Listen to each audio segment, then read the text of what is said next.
Dear students, দেখো আজকে আমরা সপ্তম শ্রেণীর তোমাদের রায়মার্টিন প্রশ্নবিচিত্রার দ্বিতীয় পর্যায়ক্রমিক মূল্যায়ন থেকে কিছু অঙ্ক সমাধান করব, যেগুলো হচ্ছে কি তোমাদের মডেল স্কুল নাম্বার 18 এবং পেজ নাম্বার 157। এই স্কুলের আমরা 1 এবং 2 দাগের সমস্ত অঙ্কগুলো এই ভিডিওতে সমাধান করার চেষ্টা করব। তো চলো শুরু করছি আজকের এই মূল পর্ব। দেখো, একের 1 নম্বর অঙ্কটা বলছে 25/12 কে কত দিয়ে গুণ করলে 1 পাবো। তো আমি ধরে নিচ্ছি যে ধরি 25/12 কে এক্স দিয়ে গুণ করতে হবে। ঠিক আছে? এক্স দিয়ে গুণ করলে 1 পাবো। ঠিক আছে? তাহলে অতএব দিয়ে আমরা কি লিখবো? 25/12 ইন্টু এক্স সমান, সমান কত হবে? 1। তাহলে এক্স সমান, সমান কত হবে? দেখো 25/12 টা 1 এর নিচে চলে আসবে। তার মানে এটা উল্টে যাবে 12/25। তাহলে অতএব দিয়ে লিখবো নির্ণীয় সংখ্যাটা হচ্ছে আমাদের কত? এখানে নির্ণীয় সংখ্যা সমান, সমান 12/25। এটা হবে অ্যান্সার। এবার দেখো ২ নাম্বার প্রশ্নটা। বর্গমূল করতে বলছে। তাহলে আমি এখানে একবারে অঙ্কটা করছি দেখো। বর্গমূলের ভিতরে ৯ এর ৬৪ দেখতে পাচ্ছি, এটার বর্গমূল। ৯ এর বর্গমূল হচ্ছে কত? ৩। আর ৬৪ এর বর্গমূল কত? ৮। প্লাস আবার দেখো ২৫ এর বর্গমূল কত হবে? ৫। আর এই ৬৪ এর বর্গমূল হবে কত? ৮। তাহলে বর্গমূলের ভিতরে দেখো আমরা একটা জিনিস, যে হরগুলো একই আছে ৮, ৮। তাহলে উপরে লবগুলো কি হয়ে যাবে? যোগ হয়ে যাবে। ৩ যোগ ৫ করলে কত হয়? ৮। নিচে আবার ৮। তাহলে ৮, ৮ কেটে গেলে কত? 1। তার মানে 1 এর বর্গমূল কত হবে? 1। তাহলে ২ নাম্বার প্রশ্নের অ্যান্সার পেয়ে গেলাম কত? 1। দেখো নেক্সট অঙ্ক আমাদের প্রশ্নটা বলছে x² + 1/4 x এর সঙ্গে কত যোগ করলে যোগফল পূর্ণবর্গ সংখ্যামালা হবে? তো এখানে আমরা ৩ নাম্বার অঙ্কটা করব, যে প্রশ্নটাতে দেওয়া আছে x² + 1/4 x এর সঙ্গে কত যোগ করলে যোগফল পূর্ণবর্গ সংখ্যামালা হবে। দেখো আমরা লিখব যেহেতু আমাদের টার্মটা দেওয়া আছে যেটা, সেটা হচ্ছে x² + 1/4 x। দেখো আমরা পূর্ণবর্গ সংখ্যামালার একটা সূত্র জানি, যেটা হচ্ছে কি a² + 2ab প্লাস কি b² আকারে যদি থাকে, তাহলে আমরা জানি সেটা হবে a + b তার হোল স্কয়ার। এখানে প্রশ্নে দেখো, তোমাদের কিন্তু প্রশ্নে a² + 2ab মানে প্রথম আর মধ্য মানটা দেওয়া আছে। এখানে x² হচ্ছে প্রথম মানটা আর মধ্য মানটা হচ্ছে 1/4 x। তো যেহেতু লিখেছি আমি এখানে, তো এখানে আমরা এটাকে কি লিখতে পারবো? যে এই যেহেতু লিখে আমি এখানে লিখবো, এই যে মধ্যমানের জায়গায় কি লিখবো দেখো।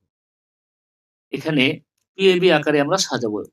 মধ্যমান যেটা আছে আমাদের 1/4 x, যেহেতু লিখেছি x² প্লাস এখানে যদি 2ab আকারে সাজাই, 2 a মানে হচ্ছে x, আর b এর জায়গায় কত হলে 1/4 x হবে? দেখো আমি যদি 1 এর 8 করি, তাহলে দেখো 2 আর নিচে 8 কাটাকুটি করলে 1 এর 4 মানে নিচে 4 হচ্ছে, মানে x/4 মিলে যাচ্ছে। তাহলে 2ab, b মানে এখানে 1 এর 8, তাহলে এখানে লিখবো 1 এর 8 এর স্কয়ার। তাহলে দেখো এটা আমরা a² + 2ab + b² মানে এটার মতো আকারে আমরা সাজাতে পেরেছি। তাহলে এটাকে আমরা লিখতে পারবো x + 1/8 তার স্কয়ার। এটা কি? পূর্ণবর্গ। তাহলে এই যে পূর্ণবর্গ সংখ্যামালা হলো, আমাদের দেওয়া ছিল কত? এই যে x² + 2ab মানে এই টার্মটা আমাদের দেওয়া ছিল। আমরা কিন্তু এটা যোগ করেছি, তারপরে কি হলো? এই যোগফলটা আমাদের পূর্ণবর্গ হলো। তার মানে আমরা অতএব দিয়ে কি লিখবো? নির্ণীয় সংখ্যা। আমরা কত যোগ করেছি দেখো। সুতরাং নির্ণীয় সংখ্যাটা হচ্ছে আমাদের 1 এর 8 এর স্কয়ার মানে হচ্ছে কত? ১ এর ৬৪। এটা হবে অ্যান্সার। এবার দেখো ২ নাম্বার অঙ্কটাতে। ২ নাম্বার অঙ্কটাতে আমরা, আচ্ছা ২ নাম্বার অঙ্কটা আমি এখানে দিচ্ছি।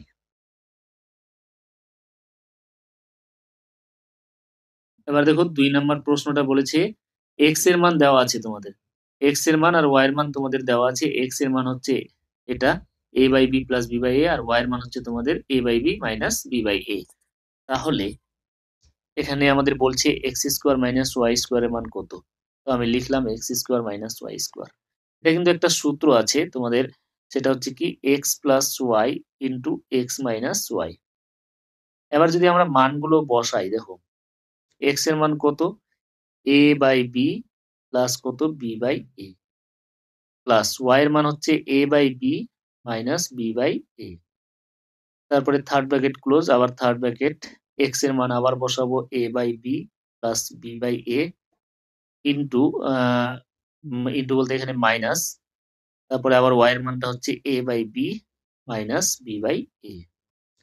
তাহলে দেখো x এর মান y এর মান বসিয়ে দিলাম, এখানে লিখবো যেহেতু x সমান সমান কত a by b plus b by a এবং y সমান সমান a by b minus b by a। এবার পরের লাইন, এখানে ফার্স্ট ব্র্যাকেট যেগুলো আছে ওগুলোকে তুলে দেবো, থার্ড ব্র্যাকেট লিখে a by b plus b by a plus দিয়ে দেখো এখানে হবে a বাই b মাইনাস কত b by a into a by b plus b by a minus, দেখো এখানে মাইনাস দিয়ে গুণ হবে a by b minus minus A plus b by a।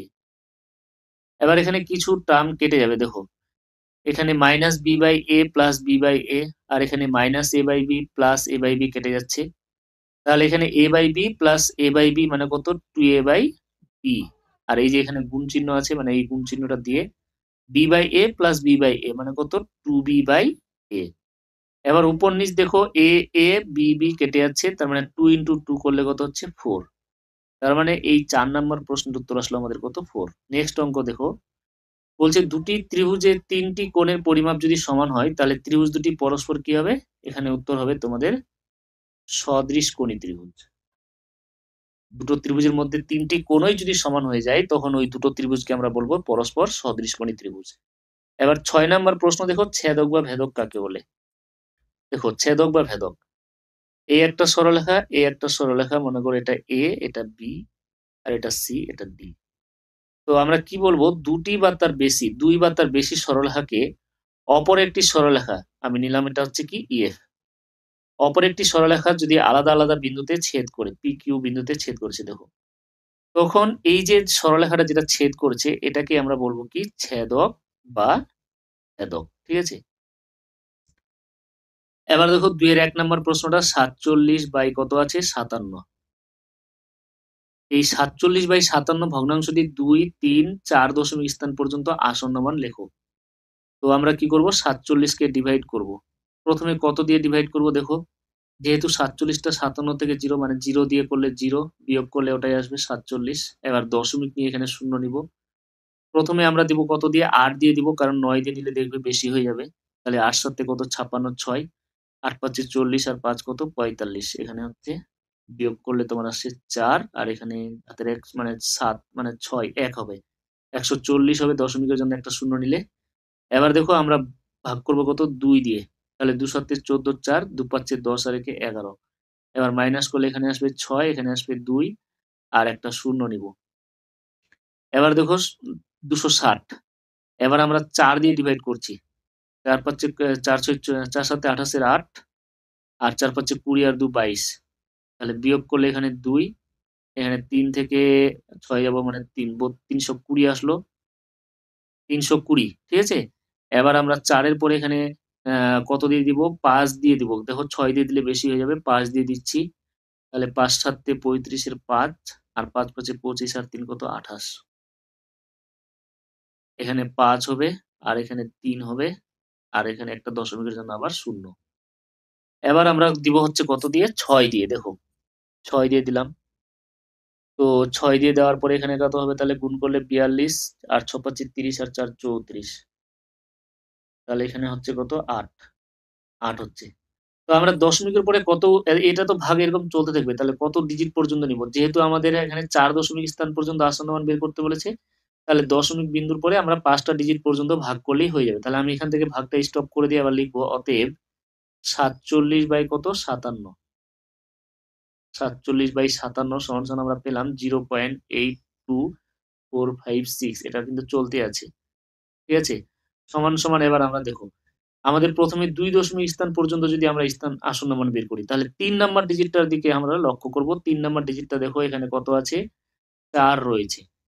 যেহেতু 3 নাম্বার ডিজিটটা 4, এটা 5 অথবা 5 এর থেকে যেহেতু এটা ছোট, তাহলে আগের ডিজিটটা যা আছে ওটাই থাকবে, মানে 0.82 হবে অ্যান্সার। ব্র্যাকেটে আমরা লিখব 2 দশমিক স্থান পর্যন্ত আসন্ন মান, ঠিক আছে।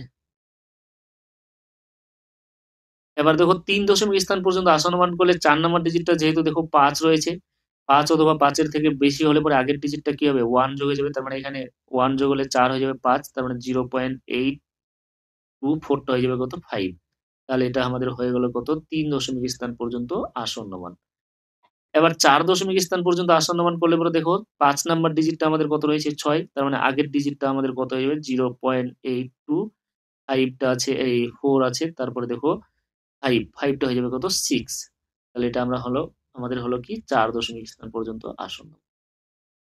তাহলে এই হলো আমাদের ২ এর ১ নাম্বার প্রশ্ন। নেক্সট অঙ্ক দেখো। আমাদের বলেছে দুটি ধনাত্মক সংখ্যার গুণফল এত এবং তাদের ভাগফল এত। এই অঙ্কটা আমি দেখো তোমাদের যে মডেল স্কুল ১৯ রয়েছে সেই ১৯ এর ২ এর ২ দাগে এই অঙ্কটা রয়েছে। আমি সেখানে এটা অঙ্কটা সুন্দরভাবে তোমাদের বুঝিয়ে দিয়েছি, সমাধান করে দিয়েছি। তবুও আমি তোমাদের এই অঙ্কটার সমাধানটা আমি এখানে দিয়ে দিলাম। তোমরা এখান থেকে বুঝে নাও বা স্ক্রিনশট করে নাও। এবার আমি নেক্সট অঙ্কে চলে যাচ্ছি দেখো। ২ এর ২ এর অথবা অঙ্কটা দেখো। এই অঙ্কটাও তোমাদের মডেল স্কুল যেটা ১৯ রয়েছে সেখানে আমি অঙ্কটা সমাধান করেছি। এটা আমাদের ওই ১৯ স্কুলে ২ এর ১ দাগে রয়েছিল যেটা পেজ নাম্বার ১৫৮ তে রয়েছে। এই সমাধানটাও আমি ওখানে সুন্দরভাবে বুঝিয়ে দিয়েছি। তোমরা সেখানে দেখে নিবে। তবুও আমি অঙ্কটার সমাধানটা তোমাদের এখানে দিয়ে দিলাম। তোমরা এখানে দেখে নাও। ঠিক আছে? নেক্সট অঙ্ক চলে যাচ্ছি তাহলে আমি দেখো ২ এর ৩ নাম্বার অঙ্কটা। এখানে বলছে ৪৫ কিলোমিটার পার ঘন্টা বেগে ধাবমান ট্রেন একটি গাছকে ১১ সেকেন্ডে অতিক্রম করে। তাহলে আমরা ১ম এ আগে লিখি। তারপরে কি বলছে দেখো ট্রেনটির দৈর্ঘ্য নির্ণয় করতে হবে। আর বলছে তারপরে আরেকটা প্রশ্ন ১৪০ মিটার দৈর্ঘ্যের একটি প্ল্যাটফর্ম অতিক্রম করতে ট্রেনটির কত সময় লাগবে? তো ১ম এ ট্রেনটির এই যে এটা আমাদের গতিবেগ দেওয়া আছে। এটাকে আমরা লিখবো এখানে ট্রেনটির গতিবেগ। দেখো, ট্রেনটির গতিবেগ আমরা এটাকে যদি দেখো কিলোমিটার পার ঘন্টা দেওয়া আছে। গতিবেগটা কত আছে? ৪৫ কিমি পার ঘন্টা। এটাকে ১ম কাজ আমরা যেটা করব মিটার পার সেকেন্ডে ট্রান্সফার করব। তার মানে মিটার পার সেকেন্ড করলে কত হবে? আমাদের কিলোমিটারকে মিটার করলে ১০০০ দিয়ে গুণ করতে হবে। আর যেহেতু ১ ঘন্টা ৩৬০০ সেকেন্ড মানে নিচে ৩৬০০ দিয়ে ভাগ করতে হবে। তাহলে এটা আমাদের মিটার পার সেকেন্ড। তাহলে কত হবে দেখো কাটাকুটি করলে ২ টা করে শূন্য কাটবে। আর হচ্ছে তোমার ৯ ৪ ৩৬, ৯ ৫ ৪৫, ২ দিয়ে ৪ আর ২ ৫ ১০ মানে ২৫ এর কত আসলো? ২ মিটার পার সেকেন্ড। এবার দেখো গতিবেগটা আমরা পেয়ে গেলাম। এখন আমরা এখানে প্রশ্নটা দেখো বলছে এত কিলোমিটার পার বেগে ঘন্টা এত কিলোমিটার পার ঘন্টা বেগে ধাবমান ট্রেন একটি গাছকে ১১ সেকেন্ডে অতিক্রম করেছে। তো আমরা এখানে লিখব যে ট্রেনটি, ঠিক আছে? ট্রেনটি একটি গাছকে অতিক্রম করা মানে কি? একটি গাছকে অতিক্রম করা মানে করার অর্থ হলো নিজের দৈর্ঘ্য অতিক্রম করা। নিজের দৈর্ঘ্য অতিক্রম করা। ঠিক আছে? এটা আমরা বলতে পারি। একটা গাছের দৈর্ঘ্য তোমরা কি ধরবে? ট্রেনের সাপেক্ষে গাছের দৈর্ঘ্যটা কিছুই না। তাহলে সেই হিসাবে আমরা বলতে পারি ট্রেনটি যখন এই যে ২৫/২ মিটার পার সেকেন্ড গতিবেগে অতিক্রম করছে, তো একটা গাছকে অতিক্রম করার অর্থ হচ্ছে কি নিজের দৈর্ঘ্য অতিক্রম করা। এর মানে আমরা এখানে লিখতে পারি অতএব দেখো ২৫/২ মিটার পার সেকেন্ড এর মানে কি? ১ সেকেন্ডে ট্রেনটি যায় ১ সেকেন্ডে ট্রেনটি যায় কত? ২৫/২ মিটার। তো দেখো গাছটাকে অতিক্রম করেছে কত? ১১ সেকেন্ডে। তাহলে অতএব ১১ সেকেন্ডে ট্রেনটি কতটা যাবে? তাহলে ২৫/২ ইন্টু কত? ১১ এত মিটার। তাহলে সমান কত হবে দেখো। ২৫ ১১ গুণ করলে ১১ পাচ্ছে ৫৫ আর ৫ ১১ দিয়ে ২২ আর ৫ হচ্ছে কত? ২৭ নিচে ২ তো মিটার। আমরা যদি ২ দিয়ে ভাগ করি তাহলে ২ একে ২, ২ তিনে ৬ আর এখানে ২ সাতে ১৪, ২ পাঁচে ১০ এত মিটার। তাহলে আমরা লিখতে পারবো অতএব ট্রেনটির দৈর্ঘ্য। আমরা লিখবো এখানে কি? অতএব ট্রেনটির দৈর্ঘ্য কত? ১৩৭.৫ মিটার। এটা একটা অ্যান্সার কিন্তু আমরা পেয়ে গেলাম। এবার নেক্সট আমাদের যেটা বের করতে হবে দেখো আরেকটা প্রশ্ন বলেছে যে ১৪০ মিটার দৈর্ঘ্যের একটি প্ল্যাটফর্ম অতিক্রম করতে ট্রেনটির কত সময় লাগবে? আমরা এবার লিখবো যে এখন গণিতের ভাষায় সমস্যাটি হলো এটা লিখে আমরা করব দেখো। এখন গণিতের ভাষায় সমস্যাটি হলো যদি লিখে আমরা করি এখানে তাহলে দেখো আমাদের সময় বের করতে হবে। তাহলে ডান দিকে আমি সময় লিখলাম। সময়টা সেকেন্ডে বেরোবে, আর এখানে লিখবো দূরত্ব। দেখো দূরত্ব মিটারে দিব, আমরা মিটারে যেহেতু ট্রান্সফার করেছি। দূরত্ব নিচে আমাদের কত হবে দেখো, 140 মিটার দৈর্ঘ্যের একটি প্ল্যাটফর্ম অতিক্রম করবে। তার মানে কি 140 মিটার অতিক্রম করা মানে কি 140 মিটার প্লাস নিজের দৈর্ঘ্য অতিক্রম করতে হবে। নিজের দৈর্ঘ্যটা কত আমরা বের করলাম 137.5। তার মানে হচ্ছে এটা তোমার যোগ করলে হবে 5.7, 3 আর 4 হচ্ছে তোমার 7, আর হচ্ছে 1 আর 1 2, 277.5। এটা দেখো প্রথমে আমরা লিখবো যে প্রথমে আমাদের এখানে এটার উপরে হবে যে সেটা হচ্ছে কত, এই যে দেখো 25/2 মিটার পার সেকেন্ড যেহেতু আছে, 25/2, 25/2 মিটার পার সেকেন্ড বলেছিল, মানে কি 25/2 মিটার গেছে 1 সেকেন্ডে, তাহলে এত মিটার যাবে কত সেকেন্ডে, এখানে জিজ্ঞাসা চিহ্ন দিয়ে লিখবো এক্স ধরে। তাহলে গণিতের ভাষায় সমস্যাটা হচ্ছে এটা। এটাকে যদি আমরা একটু ঘর করে দিই তাহলে বেশি একটু স্পষ্ট হয়ে যাবে। দেখো ঠিক আছে, এখানে আমাদের জায়গাটা একটু খুব ফাটাসাটা হয়ে গেল। এই দেখো, তাহলে দূরত্বর নিচে আমরা প্রথমে লিখলাম কি 25/2 মিটার গেছে কত 1 সেকেন্ডে, তাহলে এত মিটার যেতে হবে, তাহলে কত সেকেন্ড লাগবে সময়, এটা হচ্ছে গণিতের ভাষায় সমস্যা। তাহলে আমরা অতএব দিয়ে লিখবো এখানে যে দূরত্ব ও গতিবেগ কি, দূরত্ব ও গতিবেগ সরল সম্পর্ক, কারণ দূরত্ব বেশি হলে সময় বেশি লাগবে, কম হলে কম লাগবে, তাহলে সরল সম্পর্ক হচ্ছে। তাহলে অতএব আমরা যদি লিখি সম্পর্কটা 25/2 অনুপাত 277.5, এবার সমানুপাত দিয়ে লিখবো 1:x। তাহলে এখান থেকে আমরা কিসের মান বের করব, এক্স এর মান বের করব। তাহলে বা দিয়ে লিখছি, দেখো 25/2 ইন্টু এই যে এটা চলে আসলো নিচে 277.5 সমান সমান 1/x। তাহলে কত হবে দেখো, এটাকে যদি উল্টে দিই 2 × 277.5 বাই কত 25, তাহলে এদিকে হয়ে যাবে কত এক্স। এবার এই যে পয়েন্টটা তুলে নিচে আমি 10 করে নিলাম, এবার কাটাকুটি করছি, দেখো কাটাকুটি করে কত হচ্ছে দেখো, আমরা এখানে করব 2 × 5 = 10, আর 5 দিয়ে ভাগ করলে এখানে দেখো 5 × 5 = 25, 5 × 5 = 25, আবার 5 × 5 = 25। এবার এখানে 5 × 5 = 25, আবার এখানে 5 দিয়ে ভাগ করলে 5 × 5, 5 × 5, 5 × 5। তার মানে এক্স ইকুয়াল টু আমরা পেলাম 111/5। 111/5 মানে ভাগ করলে কত হবে, 5 দিয়ে 10, আবার 5 দিয়ে 10, 5 দিয়ে 10, তার মানে এক্স সমান সমান পেলাম 22.2। সুতরাং নির্ণীয় সময়, অতএব নির্ণীয় সময়, নির্ণীয় সময় অর্থাৎ ওই 140 মিটার দৈর্ঘ্যের প্ল্যাটফর্ম, এই যে 140 মিটার দৈর্ঘ্যের একটি প্ল্যাটফর্ম অতিক্রম করতে ট্রেনটির কত সময় লাগবে, তাহলে নির্ণীয় সময় হচ্ছে আমাদের 22.2 সেকেন্ড। এটা হবে অ্যান্সার। তাহলে ট্রেনের দৈর্ঘ্য হচ্ছে তোমাদের 137.5 মিটার, আর সময়টা হচ্ছে ওই 140 মিটার দৈর্ঘ্যের প্ল্যাটফর্ম অতিক্রম করতে ট্রেনটার সময় লাগবে 22.2 সেকেন্ড। ঠিক আছে, নেক্সট অঙ্ক দেখো 2 এর 4 নম্বর অঙ্ক। বলছে একটি ট্রেন 210 মিটার ও 122 মিটার দীর্ঘ দুটি সেতু যথাক্রমে 25 সেকেন্ডে ও 17 সেকেন্ডে অতিক্রম করেছে, ট্রেনটির দৈর্ঘ্য ও গতিবেগ নির্ণয় করো।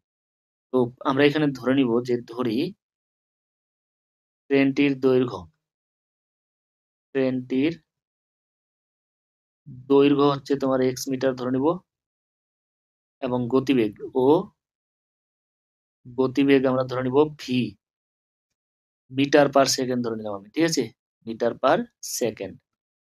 তাহলে দেখো আমরা কি লিখতে পারবো, এখানে আমি তোমাদেরকে একটু বলে রাখি যে দূরত্ব গতিবেগ সময়, দূরত্ব আর হচ্ছে দূরত্ব যদি এস হয়, গতিবেগ যদি তোমার ভি হয়, আর সময়টা যদি তোমার টি হয়, তাহলে এই তিনটার মধ্যে সম্পর্ক হচ্ছে S equal to VT. S equal to VT মানে দূরত্ব সমান গতিবেগ ইন্টু সময়। ঠিক আছে, তো এখানে দেখো 210 মিটার একটা সেতু মানে কি নিজের দৈর্ঘ্য প্লাস সেতুর দৈর্ঘ্য অতিক্রম করেছে। তাহলে আমরা এখানে লিখতে পারবো প্রশ্ন অনুসারে যে দূরত্বটা এখানে কত, নিজের দৈর্ঘ্য 210 মিটার হচ্ছে সেতুর দৈর্ঘ্য, আর নিজের দৈর্ঘ্য এক্স, তার মানে এতটা দূরত্ব গেছে কত সময়ে, 25 সেকেন্ড সময়ে। তো 25 সেকেন্ড সময়ে তার মানে কি সময়, এই যে এস ইকুয়াল টু কি ভিটি, তাহলে এটা যদি যেহেতু এস, তার মানে ভিটি মানে কি ভি ইন্টু টি, এর মান আমাদের কত 25 সেকেন্ড, মানে এখানে 25 ভি হবে। আমি এখানে 25 ভি করলাম, এটা 1 নাম্বার। এবং আমরা কি পাবো দেখো, এবার পরের দূরত্বটা হচ্ছে তোমার 122 মিটার দৈর্ঘ্য সেতুটা, তাহলে 122 প্লাস নিজের দৈর্ঘ্য আমরা এক্স ধরেছি, তাহলে এতটা দূরত্ব সমান সমান কি গতিবেগ ইন্টু সময়, এই যে এস ইকুয়াল টু ভিটি। তো গতিবেগ এখানে কত হচ্ছে তোমার ভি, আর টি হচ্ছে তোমার এখানে 17 সেকেন্ড, মানে 17 ভি। এটাকে আমরা 2 নাম্বার দেব। ঠিক আছে, তাহলে আমরা এখানে লিখবো 1 বিয়োগ 2 থেকে 1 বিয়োগ 2 করে যদি আমরা বের করি, 1 থেকে 2 বিয়োগ করছি, দেখো 1 থেকে 2 বিয়োগ করে পাই, তাহলে কি পাবো দেখো, অতএব বিয়োগ করে পাই। দেখো 1 নাম্বারে 25 ভি আমি লিখলাম 25 V minus 17 V is equal to, এদিকে ডান দিকে হবে 210 plus x minus 122 minus x. Extra কেটে যাচ্ছে, আর এখানে দেখো 25 থেকে 17 বাদ দিলে হচ্ছে তোমার 8 ভি। এদিকে দেখো 210 থেকে 122 বাদ দিলে হচ্ছে তোমার 8, 2 আর 3 কে ধরলে 11, মানে 8। তার মানে অতএব ভি ইকুয়াল টু পেলাম কত, 88/11, মানে 8। তাহলে অতএব ট্রেনটির গতিবেগ কত পেলাম, অতএব ট্রেনটির গতিবেগ সমান সমান কত, ও সরি, এখানে আমাদের হবে 8, তার মানে 8 একে 8, 8 একে 8, 11 মিটার। তাহলে ট্রেনটির গতিবেগ পেলাম আমরা 11 মিটার পার সেকেন্ড। এই ভি এর মানটা যদি আমরা এখন 1 নাম্বারে বসিয়ে দিই, তাহলে দেখো আমরা 1 নাম্বারে এখানে লিখবো, অতএব ভি ইকুয়াল টু 11 1 নং এ বসিয়ে পাই। তাহলে কি পাবো দেখো, 210 প্লাস এক্স সমান সমান 25 ইন্টু 11, যেহেতু ভি এর মান 11। তাহলে এক্স সমান সমান এদিকে গুণ করে দিয়ে 11 পাচ্ছে 55, 5 11 দিয়ে 22, আর 5 হচ্ছে 27, আর এই 210 এদিকে এসে বিয়োগ হবে মাইনাস 210। তাহলে এক্স সমান সমান পেলাম এখানে 5 বিয়োগ করলে হচ্ছে তোমার 5, মানে 55 হচ্ছে, 55 না কত হচ্ছে এটা, 6 হবে এটা, 65। সুতরাং আমরা কি লিখবো, সুতরাং ট্রেনের দৈর্ঘ্য আমরা পেলাম, সুতরাং ট্রেনের দৈর্ঘ্য আমরা কত পেলাম, 65 মিটার, এবং গতিবেগ সমান সমান 11 মিটার পার সেকেন্ড। দেখো এই যে 11 মিটার পার সেকেন্ড, এটাকে আমরা যদি একটু কিলোমিটার পার ঘন্টায় করি, তাহলে আমরা এখানে লিখবো 11-র সঙ্গে যেহেতু 3600 সেকেন্ডে 1 ঘন্টা, তার মানে 3600 দিয়ে গুণ করব। আর যেহেতু কিলোমিটারকে মিটার করলে 1000 দিয়ে ভাগ করতে হবে, তার মিটারকে কিলোমিটার করলে 1000 দিয়ে ভাগ করতে হবে, তাহলে নিচে হবে 1000। তাহলে এটা আমাদের ট্রান্সফার হয়ে যাবে কি, কিলোমিটার পার ঘন্টা। এটা যদি আমরা কাটাকুটি করি, দেখো 1টা শূন্য 2টা শূন্য, 1টা শূন্য 2টা শূন্য, আর 2 5 10, আর 2 18 36। তাহলে দেখো এটা গুণ করে আর হচ্ছে 5 দিয়ে ভাগ করে যেটা উত্তর আসবে, সেটা হচ্ছে তোমাদের 39.6। ঠিক আছে, তোমরা গুণ করে ভাগ করবে, 39.6 আসবে কিলোমিটার পার ঘন্টা। যেহেতু ট্রেনের গতিবেগ বের করতে বলেছে, তার মানে আমরা এটা মিটার পার সেকেন্ডে না রেখে এটাকে কিলোমিটার পার সেকেন্ডে করলেই সব থেকে বেস্ট হয়। ট্রেনের গতিবেগ যেহেতু কিলোমিটার পার ঘন্টা দিয়ে থাকে, কিংবা তোমরা যদি 11 মিটার পার সেকেন্ড এটাই রাখো, কোনো সমস্যা নেই। তাহলে এই হলো আমাদের 4 নাম্বার প্রশ্ন। ঠিক আছে, তো আজকে এ পর্যন্তই। আমরা 1 এর আর 2 এর দাগের অঙ্কগুলো করতে চেয়েছিলাম। যদি তোমাদের ভিডিওটি ভালো লেগে থাকে, তাহলে অবশ্যই তোমরা লাইক কমেন্ট শেয়ার করতে ভুলবে না। আর আমার এই চ্যানেলে নতুন হয়ে থাকলে তোমরা আমার চ্যানেলটিকে অবশ্যই সাবস্ক্রাইব করবে এবং আমার সঙ্গে থাকবে। ততক্ষণে সবাই ভালো থাকবে, সুস্থ থাকবে। দেখা হবে পরবর্তী ভিডিওতে। খোদা হাফেজ।